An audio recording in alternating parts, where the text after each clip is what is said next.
Hello everyone, today is your first class about tense. जो बच्चे अभी तक इस चैनल को सब्सक्राइब नहीं किए हैं, प्लीज़ वो सबसे पहले इस चैनल को सब्सक्राइब कर लें, जिससे हमारी आगे की वीडियो आप तक डायरेक्टली पहुंच सके। आज हमारी फर्स्ट क्लास है about tense. Tense means Hindi में होता है काल, जिसे हम कहते हैं समय। टेंस को हम 3 पार्ट में डिवाइड करते हैं, यानी जो हमारा समय होता है, जो हमारा टाइम होता है, वो 3 पार्ट में होते हैं। पहला होता है पास्ट टेंस, दूसरा होता है प्रेजेंट एंड थर्ड होता है फ्यूचर टेंस। फर्स्ट है आपका पास्ट टेंस।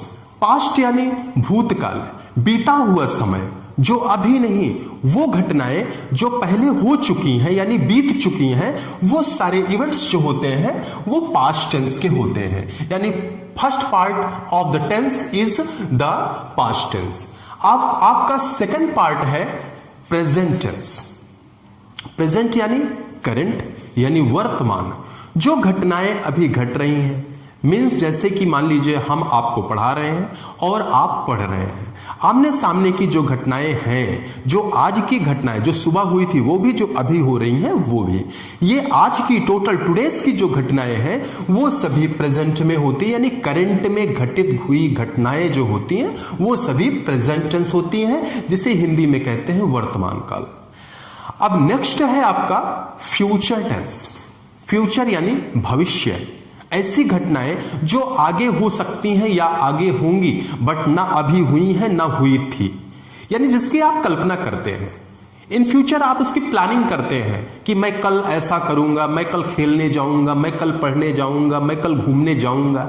ऐसी जो भी घटनाएं होती हैं वो सभी फ्यूचर टेंस की होती हैं। इस प्रकार से 3 types of tense means first past tense, second present tense and third future tense. ठीक, अब हम कैसे डिफाइन करेंगे कि जो हमारे सामने इवेंट्स हैं या जो आपने सेंटेंस राइट किया है वो पास्ट है कि प्रेजेंट है अथवा फ्यूचर है। इसे आप कैसे स्पष्टीकरण करेंगे, कैसे इसे डिफाइन करेंगे, कैसे इसे आइडेंटिफाई करेंगे? तो देखिए, हम एग्जाम्पल के द्वारा इसे हम जानने की कोशिश करते हैं। एक सेंटेंस यहां पर देखिए लिखा है, वह घर जा रहा था। वह घर जा रहा था, सेंसफुल सेंटेंस है ना। दिमाग में ये बात तो आ गई होगी कि यह सेंटेंस जो है किस टेंस का है। इसी प्रकार से सेकंड जो आपका है, वह घर जा रहा है। ऐसे ही तीसरा जो है, वह घर जा रहा होगा। देखिए, पहले में है वह घर जा रहा था, वह घर जा रहा है, वह घर जा रहा होगा। What is the different of 3 sentence? इन तीनों सेंटेंस में क्या अंतर है, इस चीज को हमें देखना है। देखिए, सब में सब कुछ सेम है, डिफरेंट क्या है? डिफरेंट है लास्ट का कैरेक्टर। देखिए यहां पर है था, यानी वह घर जा रहा था, यानी था इसमें आ गया। सेकंड जो आपका सेंटेंस है, वह घर जा रहा है, यहां पर देखिए लास्ट कैरेक्टर जो है वो है आपका है यानी हा। ठीक, इसी प्रकार से जो थर्ड सेंटेंस है वह है आपका वह घर जा रहा होगा। होगा में देखिएगा आप, एक कैरेक्टर आया है गा, यानी सारे सेंटेंस सेम जैसे लग रहे हैं, लेकिन लास्ट के ही कैरेक्टर इसे टेंस में परिवर्तित कर दे रहे हैं, यानी चेंज कर दे रहे हैं, अलग अलग कालों में इसे सेंड कर दे रहे हैं। वह घर जा रहा था हमेशा पास्ट टेंस में लगता है। यहां पर ये देखिए, इसको मैंने आइडेंटिफाई यहां पर पहले से ही किया हुआ है। जब भी पास्ट टेंस की बात आएगी, पास्ट टेंस के सेंटेंस में लास्ट में था लगेगा, यानी हिंदी के सेंटेंस की बात हो रही है। ठीक, इसी प्रकार से प्रेजेंट टेंस, ये आपका सेकंड वाला टेंस जो है, इसमें देखिए है लगा है। वह घर जा रहा है, गया नहीं था, जा रहा है, यानी आपके सामने की घटना है। मैंने अभी बोला कि सामने की जो घटना होती है, करंट जो होती है, वो होती है प्रेजेंट। तो ये एक कैरेक्टर हा शब्द यानी है यानी हा, ये आपको डिफाइन कर देता है कि ये सेंटेंस आपका प्रेजेंट टेंस है, यानी जहां पर हा आएगा वो होगा प्रेजेंट टेंस।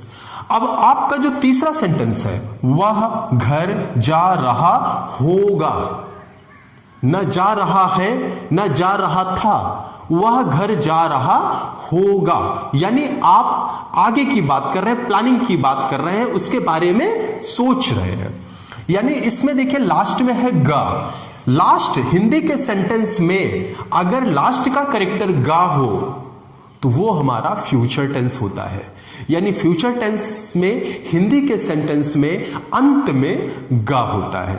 इस प्रकार से हिंदी के सेंटेंसों में अगर आपको आइडेंटिफाई करनी है कि कौन सा सेंटेंस हमारा प्रेजेंट है, कौन सा पास्ट है, कौन सा फ्यूचर है, तो आप सिर्फ 3 कैरेक्टर से ही डिफाइन कर सकते हैं। पहला पास्ट के लिए देखिए हिंदी के सेंटेंस में था होता है, और प्रेजेंट में हिंदी के सेंटेंस में हा होता है, और फ्यूचर की हिंदी के सेंटेंस में लास्ट में गा होता है।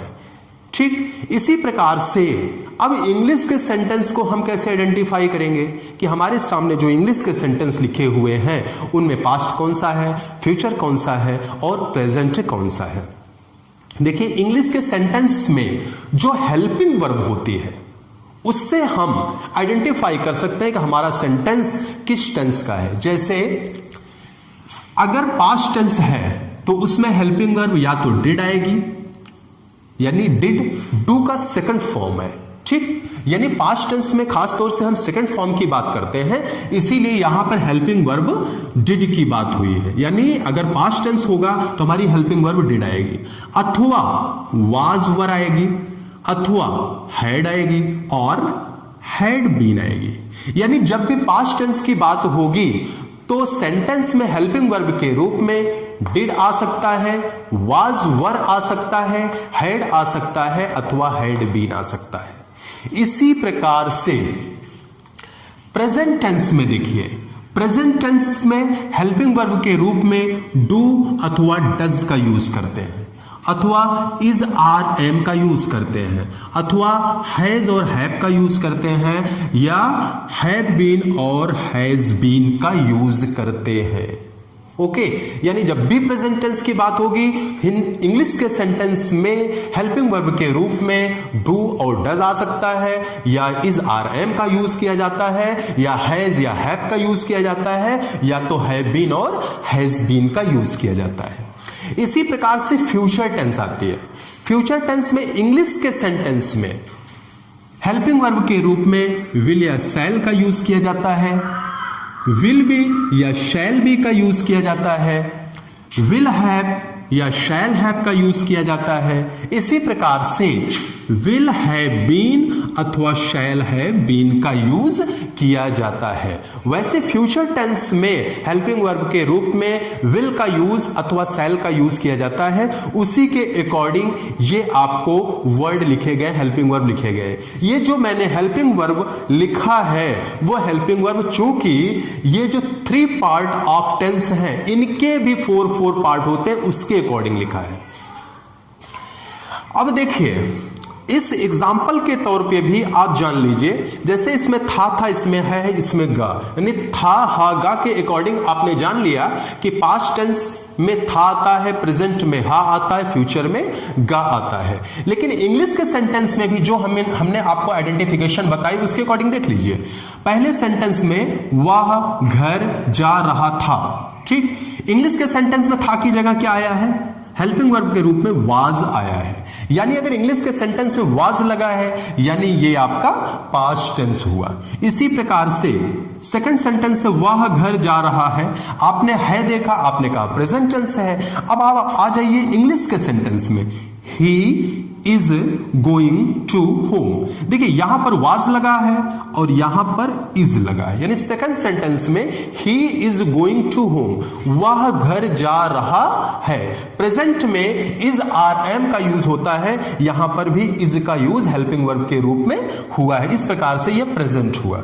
इसी प्रकार से आप फ्यूचर में देखिए, मैंने बोला विल या शैल का यूज होता है हेल्पिंग वर्ब के रूप में, और हिंदी के सेंटेंस में गा का यूज होता है। तो हिंदी का सेंटेंस तो आपने देख लिया कि वह घर जा रहा होगा, प्लानिंग है आगे की, वह घर जा रहा होगा। तो लेकिन जब इंग्लिश के सेंटेंस की बारी आती है, इसमें वाज लगा था, इसमें इज लगा था, लेकिन फ्यूचर टेंस में यहां पर विल बी का यूज हुआ है already. He will be going to home, वह घर जा रहा होगा। इस प्रकार से विल बी जो है फ्यूचर टेंस का हेल्पिंग वर्ब है। यानी आपने जान लिया पास्ट टेंस की आइडेंटिफिकेशन हिंदी और इंग्लिश दोनों में, ऐसे प्रेजेंट का ऐसे ही फ्यूचर का। ये तो हो गए आपके टेंस, टेंस के प्रकार और उसकी आइडेंटिफिकेशन। तीनों टेंस पास्ट, प्रेजेंट और फ्यूचर के भी फोर पार्ट होते हैं। पहला पार्ट होता है इंडेफिनिट टेंस, सेकंड पार्ट होता है कंटिन्यूअस टेंस, थर्ड पार्ट होता है perfect tense and fourth part होता है परफेक्ट कंटिन्यूअस टेंस। देखिए ये जो चारों पार्ट है indefinite tense, continuous tense, perfect tense and perfect continuous tense, ये चारों पार्ट प्रत्येक टेंस में आते हैं, वो चाहे पास्ट का हो, चाहे प्रेजेंट का हो, चाहे फ्यूचर का हो। इन्हीं चारों टेंस के पहले अगर आप इन्हीं तीनों को लिख देते हैं तो ये चारों टेंस उसी टेंस के हो जाते हैं। जैसे मान लीजिए इंडेफिनिट टेंस लिखा है, इंडेफिनिट के पहले आपने लिख दिया प्रेजेंट, ये हो गया प्रेजेंट, प्रेजेंट इंडेफिनिट टेंस। इसी प्रकार से आपने लिख दिया present continuous tense,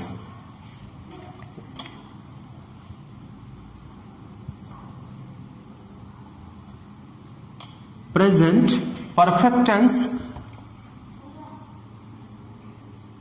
and present perfect continuous tense. इस प्रकार से इन चारों सेंटेंस, इन चारों वर्ड के पहले हमने प्रेजेंट लगा दिया तो ये चारों आपके प्रेजेंट टेंस के पार्ट हो गए। यानी प्रेजेंट टेंस के फोर पार्ट होते हैं। पहला होता है प्रेजेंट इंडेफिनिट टेंस, दूसरा होता है present continuous tense and next है present perfect tense and last present perfect continuous tense. इसी प्रकार से अगर हमें पास्ट टेंस के फोर पार्ट के बारे में जानना है तो प्रेजेंट को इरेज करके यहीं पर हम पास्ट लिख देते हैं। Past indefinite tense, past continuous tense, past perfect tense and past perfect continuous tense. अभी आपने इसके पहले प्रेजेंट लिखा था तो ये चारों टेंस प्रेजेंट में चले गए थे।